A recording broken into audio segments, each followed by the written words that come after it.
Hi friends, कैसे हो? चलो हम लोग शूटिंग कर रहे हैं। आपको पता है?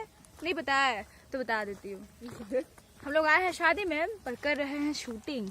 शूटिंग नहीं कर रहे हैं, मस्ती कर रहे हैं। वाओ। बाय द वे, वैसे हमारे और भी फ्रेंड्स आने वाले थे जिनका नाम मैं लेना चाहूँगी, बट वो आ नहीं पाए किसी कारण से। बल्लू जी और प्रकाश सिंह और भी काफ़ी सारे लोग हैं जो आना चाहते इधर से चल, बट वो आए नहीं है।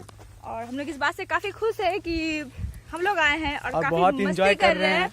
और आपको बता देना चाहती हूँ कि हम लोग किधर किधर से जा रहे हैं हम लोग को पता नहीं है, किधर किधर से जा रहे हैं। लोकेशन मैं आपको दिखा रहा हूँ। हाँ, प्लेस आप देख देख सकते हो। कितनी अच्छी प्लेस है और बहुत सारी मजा आए।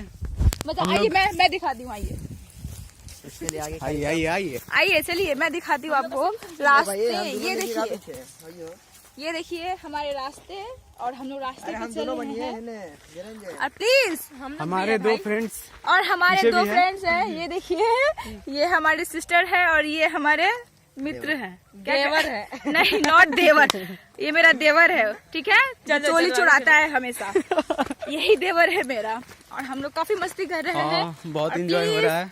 और हमारे दोस्तों से मैं यही रिक्वेस्ट करूंगी, इस वीडियो को लाइक करो, और अगर नहीं भी करो तो भी करो। हम लोग का संग चलो। Thank you, Thank you bye so much. Bye Bye bye, तुम लोग भी बोलो यार। love you, bye bye, bye bye।